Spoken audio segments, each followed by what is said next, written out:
Selamat malam Pak Joshua. Selamat Gimana malam. kabarnya? Luar biasa. Kita udah berapa lama ya kita nggak webinar ya? 1 bulan. 1 bulan ya tadi ya, 4 kali pertemuan, 4 minggu kita nggak pernah ngadain pertemuan ini ya? Ya. Ada apa ya Pak Jo? Kenapa berhenti ya webinarnya? Biasa Pak, cuti-cuti. Iya hamil. Oke, kita mulai aja ya Pak Joshua ya. Oke Pak. Baik. Selamat malam Bapak dan Ibu semuanya. Saya Reza Asun. Kita bertemu lagi di webinar berjudul Bedah E-book. Sebenarnya ini pada saat plus minus lah 1 bulan kita nggak pernah ketemu, saya coba tulis-tulis gitu. Lalu dan mulai malam ini kita akan coba lagi, kita mulai dari awal. Bagaimana sih kalau orang mau trading itu apa aja yang harus diperhatikan, lalu dari mana mulainya, bagaimana yang pengetahuan yang dibutuhkan, lalu perlu uang banyak atau uang sedikit. Karena kalau kita katakan, banyak orang mengatakan bahwa kalau uangnya sedikit nanti habis, kalau uangnya banyak itu juga habis kok miliaran gitu ya. Jadi yang benar yang mana ya? Pakai uang sedikit, dan banyak orang mengatakan bahwa kita coba dulu pakai uang yang sedikit ya, nanti kalau udah pintar baru pakai uang yang besar. Dan ternyata itu juga tidak ampuh-ampuh banget gitu. Ternyata nggak pinter-pinter tapi top up terus. Nah, kita coba bedah satu persatu, di mana saya mencoba menulis e-book ini. Saya ingin membuat Bapak dan Ibu di beberapa hari ke depan. Nanti juga saya akan mulai menulis lagi, karena hampir 2 minggu, 3 minggu, atau 1 bulan saya juga nggak pernah menulis. Bapak dan Ibu, Reza Asun dan Imperium Strategi tidak pernah mengumpulkan dana atau uang untuk kepentingan trading atau investasi. Jadi semua yang mengatasnamakan Imperium Strategi dan Reza Asun mengatakan akan bisa memberikan keuntungan 10%, 20%, 30% satu hari, itu adalah suatu penipuan. Sehingga kalau ada yang media sosial, Telegram, WhatsApp, itu adalah suatu penipuan. Bapak dan Ibu jangan pernah transfer. Oke, kita akan coba dari awal sekali. Apabila kita nggak ngerti nih masalah forex, lalu kadang-kadang ini harga juga suka aneh ya, kita buy, dia turun, kita sell, dia naik, kita lock, dia berhenti di tengah-tengah. Sepertinya sulit dibaca. Tapi ada juga yang orang mengatakan bahwa beberapa minggu ini profit terus gitu. Ya, kita coba lihat ya, kadang-kadang pada saat kita mengikuti alurnya tiba-tiba gitu ya, dia berbalik arah. Ini sebenarnya harus kita bedah satu persatu. Yang pertama adalah edukasi. Jadi pada awalnya pada saat tahun 1990 forex ini ada masuk di Indonesia tapi belum legal ya, itu informasi sangat sedikit, nggak seperti sekarang gitu. Jadi jaringan internet juga kan nggak bagus ya, jadi informasinya kurang. Lalu itu yang menyebabkan banyak sekali yang loss di bisnis ini. Jadi zaman dulu itu karena internet nggak gitu bagus jaringannya, sehingga semua data, informasi, bahkan edukasi pun sangat minim. Dan ini tentunya akan berdampak kepada yang kita sering dengar sampai hari ini. Masih banyak orang yang mengatakan bahwa di forex itu 90% loss dan hanya 10% yang profit. Pernyataan itu sebenarnya salah. Yang benar adalah 99% loss, 1%-nya profit. Jadi kalau kita lihat itu lebih banyak yang loss di bisnis ini. Akhir-akhir ini banyak yang loss. Kenapa banyak yang loss? Karena memang mereka lebih senang untuk melakukan suatu transaksi dibandingkan mau edukasi dulu. Mereka selalu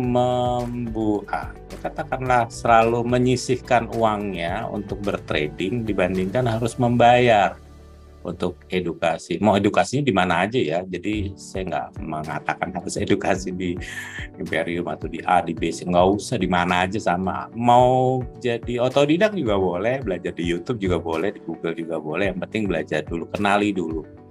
Dan menariknya bisnis ini itu ada yang namanya demo account. Sebenarnya demo account itu bisa Anda pergunakan sebelum Anda gunakan akun yang asli. Tapi banyak juga dari kita yang mengatakan bahwa sepertinya gitu ya kalau gunakan akun demo itu nggak greget gitu dibandingkan dengan akun aslinya. Ya udahlah, pakai yang kecil-kecil dulu, pakai broker yang di luar atau di segala macamnya lah. Bahwa lebih baik kita luangkan waktu daripada kita kehilangan uang. Kita lebih baik kehilangan peluang daripada kehilangan uang. Itu adalah suatu moto yang seharusnya Bapak dan Ibu ketahui sebelum terjun di bisnis forex ini. Kenapa perbandingan 90% dan 10% ini sekarang berkembang menjadi 95% menjadi 5%, lalu 98% jadi 2%? Karena sebenarnya yang profit 10% itu sebenarnya juga tidak pernah kita dengar adanya yang konsisten. Karena dia nggak pernah konsisten inilah sehingga kita tinggal tunggu aja sebulan, 2 bulan, 3 bulan itu pasti dia akan habis juga. Jadi akhirnya itu bergeser. Bapak dan Ibu, kalau kita mau melihat dengan benar, maka di sini ada yang aneh sebenarnya. Pada saat kita bergaul dengan 5 orang penjahat, yang nomor 6 tentunya kita. Tapi kalau kita bergaul dengan 4 orang konglomerat, kemungkinan besar nomor 5-nya kita. Jadi sebenarnya kalau kita lihat 90/10 ini sebenarnya kita salah gaul. Jadi salah gaul inilah yang membuat akhirnya kita menjadi loss. Kenapa? Karena kita berkumpul ya sama orang-orang yang loss. Yuk berkumpul sama orang-orang profit yang 10%. Ya harus emang gampang caranya. Ya harus dicari gitu ya. Kalau nggak dicari ya mendingan nggak usah masuk ke bisnis ini. Kalau kita udah tahu bahwa bisnis ini memang merugikan, kenapa harus terjun ke bisnis ini? Ya, saya harus ingatkan kepada Bapak dan Ibu bahwa forex itu bisnis paling mudah, tapi ingat, tidak untuk semua orang. Yuk, dan tentunya dengan dampaknya ini, itu cara pandangnya itu akhirnya jadi berbeda karena banyaknya orang loss di bisnis ini. Maka di bedah e-book ini, di e-book ini saya banyak menulis masalah forex ini. Banyak orang mengatakan sebagai judi. Kenapa? Karena banyak yang kalah gitu. Sebenarnya forex bukan berjudi ya, karena yang namanya judi itu udah pasti 50-50. Kalau Anda punya tingkat akurasi lebih dari 50%, lah katakanlah 70-30, buat saya itu bukan perjudian. Dan forex ini memang instrumen keuangan yang di luar sana memang dipergunakan pada saat seperti ini. Di saat seperti ini, pertanyaan saya sederhana. Apakah kita mau menyimpan rupiah untuk jangka waktu yang lama atau justru kita menyimpan US dollar? Apapun jawabannya, itu adalah forex. Jadi forex ini sebenarnya itu adalah suatu bisnis dan banyak orang yang berdatang kepada Bapak dan Ibu. Saya nggak tahu konsultan mana, saya nggak tahu marketing mana, dan saya juga nggak mau tahu mentor yang mana. Mereka sering mengatakan bahwa yuk investasi di emas dalam bentuk margin trading. Yang harus saya garis bawahi di sana, bahwa bisnis forex itu bukan investasi. Itu sama saja dengan Bapak dan Ibu bekerja. Sama seperti Bapak dan Ibu berdagang. Artinya di dalam perdagangan ya kadang-kadang untung, kadang-kadang rugi. Tapi ingat, kadang-kadang juga tidak ada pembelinya, kadang-kadang juga setway atau ya tidak selalu harga itu naik terus dan turun terus. Itu yang sebabnya adalah banyak orang mengatakan bahwa kalau di forex mah susah untuk profit konsisten, nggak ada orangnya gitu. Yang bilang nggak ada orangnya siapa? Di dalam suatu komunitas itu pasti ada yang profit konsisten. Tapi pernah saya ikut seorang mentor yang bagus gitu di media sosial, saya ikutin dia. Dan dia punya komunitas yang besar, banyak orang ikut dia gitu. Ternyata pas kenyataannya ya saya loss juga gitu. Ya sebenarnya Bapak dan Ibu nggak usah berpikir terlalu panjang gitu ya, tapi mudah saja yang harus dipikirkan bahwa kemungkinan besar bahwa mentor Anda itu karakternya tidak sesuai dengan Anda. Jadi bukannya Andanya yang bodoh dan mentor yang stupid, tetapi karakternya nggak cocok. Anda senangnya long term, dia pakai scalping, gimana bisa ketemu? Atau justru mentornya gunakan yang long term, sedangkan Anda kepinginnya yang scalping, itu nggak pernah akan ketemu sampai kapanpun. Jadi carilah mentor yang bisa menyesuaikan dengan karakter Bapak dan Ibu semuanya. Tapi intinya adalah mau belajar di mana aja, mau belajar di internet, mau belajar di YouTube, mau belajar kepada si mentor A, B, C, dan D, terserah. Yang penting bisa profit konsisten nggak? Nah, kadang-kadang sering kita melihat bahwa cara pandang ini yang salah, pola pikirnya yang salah, bahwa di forex itu kita bisa menjadi seorang yang kaya raya. Itu ada suatu kebohongan yang besar yang di dalam buku ini sering saya tuliskan bahwa yang namanya dengan uang yang kecil kita dapat yang profit yang besar itu adalah suatu pembohongan publik aja. Nggak ada cerita itu. Kalau dia mengatakan ini ada ceritanya, suruh ulangin kalau bisa. Nggak pernah terjadi. Karena kita sudah tahu bahwa kalau kita kepingin untung yang besar, tentunya harus mempunyai suatu modal yang besar juga. Anda udah tahu kan yang namanya Tokopedia, bagaimana dia besar, Gojek bagaimana dia besar, dia bakar uang banyak sehingga sekarang dia menjadi besar. Bukan dia bakar uang yang sedikit lalu dia mendapatkan keuntungan yang besar. Bapak dan Ibu, yang namanya profit dan loss itu berbanding lurus. Makin resikonya makin besar, pasti profitnya juga makin besar. Tapi resikonya makin kecil, pasti untungnya kecil. Itu sebabnya pada saat Anda mempunyai deposito, dia pasti punya keuntungan yang kecil. Sedangkan pada saat Anda menaruh uangnya di saham, tentunya juga akan berbanding lurus. Oke, penyebab utamanya banyak orang yang kalah tentunya adalah di bisnis ini biasanya sih hanya menggunakan technical semata. Dan memang nggak ada orang yang pakai technical doang menang. Banyak ada. Siapa bilang nggak ada? Tapi saya cuma mau katakan kepada Bapak dan Ibu, itu bukan Anda. Yang gunakan technical murni itu memang mereka mempunyai waktu, riset, mempunyai sumber daya, mempunyai data yang komplit, dan mereka udah backtest bertahun-tahun. Sehingga mereka mempunyai suatu, ibaratnya tidak ada pekerjaan lain selain itu. Sedangkan Bapak dan Ibu, itu kan bangun pagi, kalau ibu-ibu ya, harus nyiapin buat anaknya, suaminya beresin rumah, lalu kalau punya bisnis harus beresin bisnisnya, kalau punya bisnis online harus mencoba untuk packing dan segala macamnya. Lalu ditambahin lagi sama forex yang harus selalu melihat chart, nggak akan bisa. Jadi kalau misalnya Bapak dan Ibu punya suatu kegiatan yang sangat luar biasa, lalu harus menggunakan technical murni, biasanya di situ mereka gunakan stop loss. Oke. Nah, pada saat kita menggunakan TP dan stop loss, ingat, disitulah mulai terjadi suatu yang namanya perjudian. Setiap kita berjudi, kalau nggak menang, ya rugi. Karena kalau kita taruh di kasino itu, di roulette itu, ya, waktu beranya diputar kita tinggal mau taruh apa, merah atau hitam. Gitu kita taruh merah, keluarnya hitam, hilang. Pada saat kita taruh merah yang keluarnya adalah di daerah merah, tentunya kita akan mendapatkan keuntungan. Apa bedanya?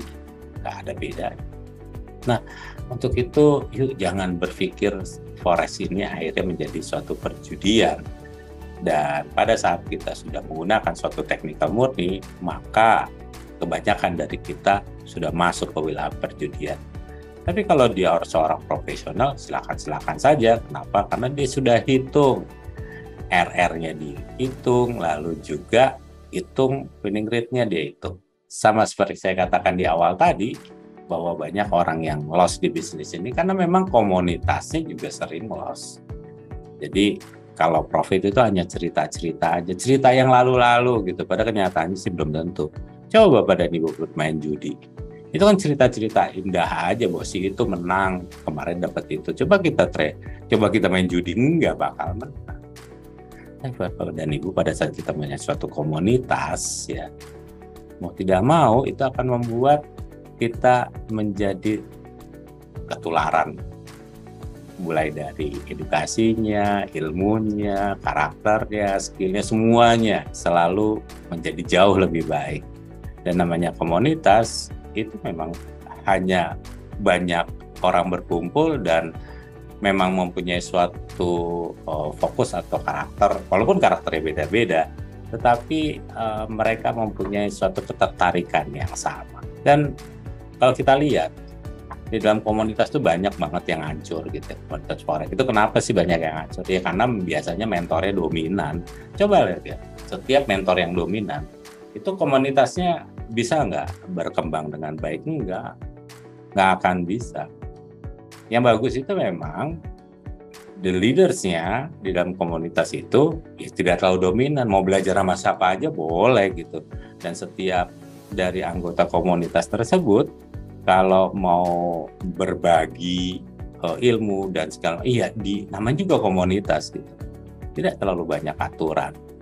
Nah, biasanya banyak sekali pagar-pagarnya gitu, sehingga harus ada daily signal, harus ada yang dibeli, harus ada. Ini mau bikin komunitas atau mau bikin jualan? Bapak dan Ibu mau tidak mau mulailah hilangkan yang seperti ini. Ketergantungan kita terhadap salah satu metode yang belum tentu cocok sama kita, lalu kita masuk di komunitas yang salah dan adanya orang yang dominan di sana. Bapak dan Ibu, pertanyaan yang sering terjadi kalau kita sedang trading. Jadi ada kalau kita nih ya di ebook ini saya bedah gitu. Kadang-kadang kita nih trader bangun pagi gitu, yang paling gampang nanya apa? Hari ini mau trading pair apa? Itu udah paling umum gitu. Itu mau yang bodoh, mau yang pinter, mau yang setengah pinter, sampai yang senangnya daily trade, yang senangnya long term pasti nanya gitu. Hari ini trading enaknya pair apa ya? Yang kedua, pertanyaannya adalah arahnya kemana ya? Buy apa sell? Dan yang terakhir, entry-nya di mana dan exit-nya di mana? Kalau tidak sesuai harapan, terus bagaimana? Ketiga pertanyaan ini, coba camkan baik-baik. Pair-nya apa? Arahnya kemana? Entry-nya di mana? Exit-nya di mana? Itu kalau jawabannya ribet, itu pasti metodenya ribet. Percaya mas? Kalau kebanyakan gunakan if, itu udah pasti nggak akan independen. Jadi semuanya tuh harus strict aja gitu. Hari ini apa yang mau di tradingkan? Pair ini arahnya kemana? Buy. Entry-nya di mana? Di sini. Ini di mana? Sini. Udah selesai. Kalau nggak sesuai harapan gimana? Ya Anda mau gunakan apa?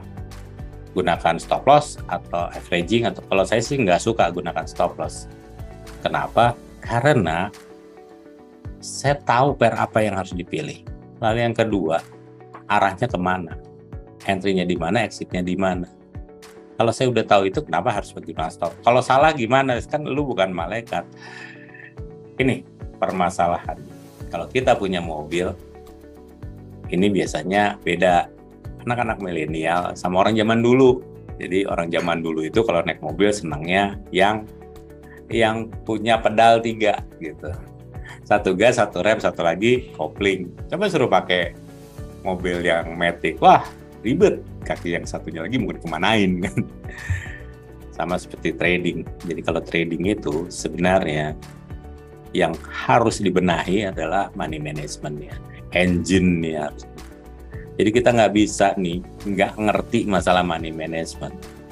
Banyak orang mengatakan, terus kalau misalnya uangnya segini pakai sekian dulu lagi. Saya mau tanya itu di harga berapa dan pair apa gitu. Dan itu ada hitungannya. Nggak gampang memang. Tetapi pada saat Anda mengerti money management, percaya sama saya, Anda nggak pernah MC, nggak pernah margin call. Ya udah pasang aja yang sekecil-kecil, ada duit segede-gedenya. Ya iyalah gampang. Masalahnya ROI-nya berapa bos? Kalau 1 bulan dapatnya cuman setengah persen atau 0,2% satu bulannya, ya mendingan tabungin aja, kalau nggak depositoin ngapain pusing-pusing gitu loh. Apa dan Ibu, money management ini sebenarnya bisa menentukan kenyamanan Anda bertrading. Dan disinilah yang bisa kita katakan bahwa trading itu mudah, tapi tidak untuk semua orang. Karena perhitungan money management ini memang membutuhkan suatu perhitungan supaya pada saat kita trading kita nggak punya masalah pada saat harga sesuai dengan harapan atau bahkan tidak sesuai dengan harapan. Nah, setelah uangnya cukup, setelah uangnya cukup, maka kita nggak akan takut lagi untuk trading. Karena kita nggak takut, baru kita berbicara analisa fundamental. Bapak dan Ibu, analisa fundamental ini banyak banget musuhnya, banyak banget. Di buku ini saya tulis gitu loh, banyak banget yang celak gitu ya, bahwa fundamental itu nggak penting. Fundamental itu udah semuanya terlihat dalam grafik, apapun itu ya boleh-boleh aja, sah-sah aja. Siapa yang bilang itu nggak sah? Betul, nggak salah. Permasalahannya adalah tidak semua orang bisa mengerti dengan perjalanan grafik yang bentuknya kotak-kotak. Orang kaya itu nggak percaya sama grafik, bos. Orang kaya itu berbicaranya udah masalah ekonomi, makro, mikro gitu ya. Karena mau tidak mau dia gunakannya yang swing. Nah, fundamental ini berbicara per apa yang sedang rame saat ini. Negara mana yang sedang rame saat ini. Negara mana yang sedang berkembang dan negara mana yang saat ini tidak bagus ekonominya. Sederhana sekali sebenarnya kalau kita bicara analisa fundamental. Tapi banyak sekali mentor-mentor yang masih berpikir fundamental itu adalah forex factory. Jauh-jauh deh. Ini udah tahun 2022. Kalau fundamental itu forex factory gitu ya, nggak perlu orang punya titel tinggi-tinggi gitu loh untuk sampai mengatakan bahwa kita harus pilih pair tersebut karena di forex factory warnanya merah. Lah kalau yang buta warna gimana ceritanya, bos? Dan Ibu, analisa fundamental ini berbicara masalah suatu negara yang punya ekonomi bagus dan satu negara yang punya ekonomi buruk. Cari aja. Kalau yang satunya ekonominya buruk, pertanyaan mudah saya, kita mau investasi di negara tersebut? Nggak mau. Kalau nggak mau, tentunya kita menjual aset di negara tersebut.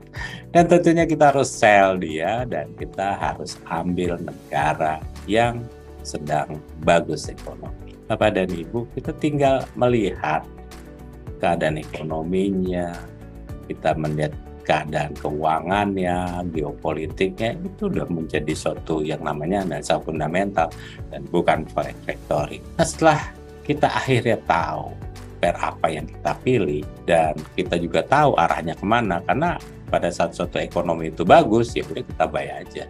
Uangnya cukup nggak? Ada cukup karena kita udah hitung money management ya. Lalu buy-nya di mana? Baru lihat technical, baru buka technical. Jadi technical itu terakhir.